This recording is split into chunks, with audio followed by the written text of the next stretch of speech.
خاندان والے، بابرکت ہیں وہ علاقے والے جن کے ایک بچہ حافظ قرآن ہوا۔ خدا کی قسم، جب یہی حافظ قرآن بچہ پیدا ہوا تھا، اس کے اندر اتنی طاقت نہیں تھی کہ یہ اپنے آپ کو سمجھ سکے، آپ کو پہچان سکے، ان دنیا کو سمجھ سکے۔ اس میں اتنی طاقت نہیں تھی کہ یہ اپنی بند مٹھیوں کو کھول سکے، اس میں اتنی طاقت نہیں تھی کہ یہ چل سکے، اس میں اتنی طاقت نہیں تھی کہ یہ آپ کا نام لے سکے۔ لیکن رب ذوالجلال نے اس کا وقت بدلا، اسے جوانی دی۔ ایک جوانی وہ ہوتی ہے جو سڑکوں پہ گزارنے والوں کی ہے، ایک جوانی وہ ہوتی ہے جو مدرسوں کے اندر گزرتی ہے۔ فرق اتنا ہے، صرف دو باتوں پر یہ دنیا چل رہی ہے۔ ایک تو یہ کہ اللہ کو ماننے والا کون ہے، اور ایک یہ کہ شرک کرنے والا کون ہے۔ میں اور آپ کس کی امت میں سے ہیں؟ جناب محمد عربی رسول اللہ صلی اللہ علیہ وسلم کی امت میں سے ہیں۔ اور ایک وہ لوگ جنہیں نہ کھانے کا پتہ نہ پینے کا پتہ، صرف اور صرف ایک ہی ٹارگٹ پر ہے کہ یہ مدرسے بند کرواؤ۔ میرے عزیزوں، اگر آج آپ محمدیہ کی سرزمین پر یہ سوچ کر چلے جائیں کہ ہمارا ایک ایک بچہ حافظ قرآن ہوگا، ہمارا ایک ایک بچہ مولوی اور مفتی ہوگا، ہمارا ہر ایک خاندان کا بچہ عالم باعمال ہوگا، اللہ کی قسم یہ دنیا محمد کو بھی سمجھے گی، یہ دنیا اللہ کو بھی سمجھے گی، یہ دنیا پریشانیوں سے بھی نکلے گی۔ لیکن آج مسلمان پریشان ہو گئے، ہماری بات سمجھ میں نہیں، مسلمان گمراہ ہو گئے، ہم نہیں سمجھ سکے۔ لیکن ابھی وقت ہے، اگر محمد کی امت میں سے ہو، محمد عربی رسول اللہ صلی اللہ علیہ وسلم کی امت میں سے ہو، تو پیدائش کے وقت سے لے کر قیامت کی صبح تک، قیامت کی صبح تک آپ کے اوپر امتحان آئیں گے۔ کسی کو مال دے کر، کسی سے مال لے کر، کسی کو اولاد دے کر، کسی کو بنا اولاد دے کر، کسی کو مکان دے کر، کسی کو دولت دے کر، کسی کو کھیت دے کر، کسی کو کچھ چیز دے کر، اور ایک امتحان وہ آئے گا جس میں اللہ پاک اپنی رحمت ڈالتا ہے۔ ایک امتحان وہ آئے گا جس میں آپ کو تاج پہنانے کا، جو آج محمدیہ کی سرزمین سے 3 بچے حافظ قرآن ہوئے، کل قیامت کے دن اتنی بھیڑ ہوگی، آسام کے بھی لوگ ہوں گے، بنگلور کے بھی لوگ ہوں گے، عرب کے بھی ہوں گے، ہندوستان کے بھی ہوں گے، بہار کے بھی ہوں گے، بنگال کے بھی ہوں گے، البتہ کہ پوری تمام کی تمام دنیا والے وہاں ہوں گے۔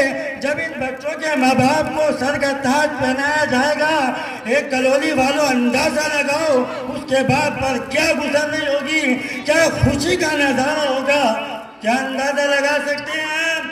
ایک حافظ قرآن کی محنت، جب کل قیامت کے دن اللہ پاک ایک حافظ قرآن سے کہے گا، جا جنت الفردوس کے اندر آپ کا اعلیٰ درجہ ہے، آپ جائیے اور سنیے 10 ایسے لوگوں کو لے کر جاؤ کہ جو آپ جس کے بارے میں جانتے ہو۔ اندازہ لگاؤ، کیا وہ اپنے باپ کو بھول جائے گا؟ کیا وہ اپنی ماں کو بھول جائے گا؟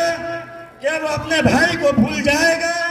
کیا وہ اپنے خاندان والوں کو بھول جائے گا؟ نہیں، جہنم کے راستے پہ تو جب وہ سب کا ہاتھ پکڑ کر نکلے گا کہ اللہ تعالیٰ فرمائیں گے تمام کے تمام گاؤں سویا کرتا تھا تو قرآن مجید پڑھتا تھا، تمام کا تمام علاقہ جب کام پر جاتا تھا تو قرآن کریم پڑھتا تھا، تمام کا تمام علاقہ جب اپنے کام میں بزنس کرتے تھے تو قرآن پڑھتا تھا۔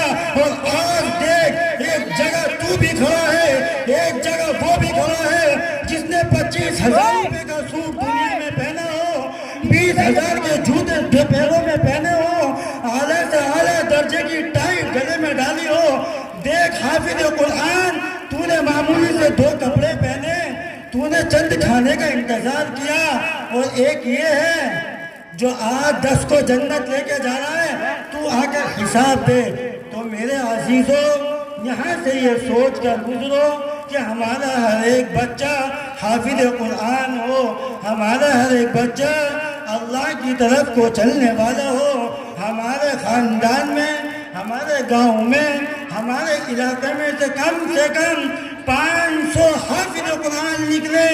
ہم اسی مدرسے سے ہم کو وہ کرشمہ کرنا ہے کہ کلولی کے اندر مدرسہ محمدیہ ہے جو جناب حضرت مولانا راشد صاحب کا ہے، اور نائب محتمم مولانا عثمان صاحب دامت برکات ان کا ہے۔ وہیں سے ہی اگلے سال انشاءاللہ 500 بچہ حافظ قرآن ہوں گے۔ اس میں اگر ماں باپ چاہیں گے انشاءاللہ اللہ کی ذات سے امید ہے میرے عزیزوں 500 ہی یہی مدرسہ ہوگا اور یہی جلسہ ہوگا۔ فرق اتنا ہوگا کہ اجلاس عام ہوگا اور دستار 500 بچوں کی ہوگی، تو اللہ پاک اس کا اجر آپ کو بھی دیں گے، اس کا اجر گاؤں والوں کو بھی ملے گا، اس کا اجر مدرسے والوں کو بھی ملے گا۔ اس کے برکت سے نہ جانے کتنے لوگ پریشان ہوں گے، ان کی پریشانی دور ہوں گی۔ تو تحت کر اٹھنا، انشاءاللہ ہمارا ہر ایک بچہ وقت سے پڑھنے آئے اور حافظ قرآن بنے بہترین۔ فجر کی نماز سے لے کے عشاء کے بعد تک کا اس کا پڑھنا آپ کو ہی کامیاب بنائے گا، آپ ہی کا ہی کام نکلے گا۔ اللہ پاک کا کام تھا بھیجنے کا، اس نے بھیج دیا، اور آپ کا کام ہے اللہ تعالیٰ کو بنانے کا۔ اللہ پاک مجھے اور کہنے کی توفیق عطا فرمائے۔ وآخر دعوانا ان الحمد للہ رب العالمین۔ ماشاءاللہ۔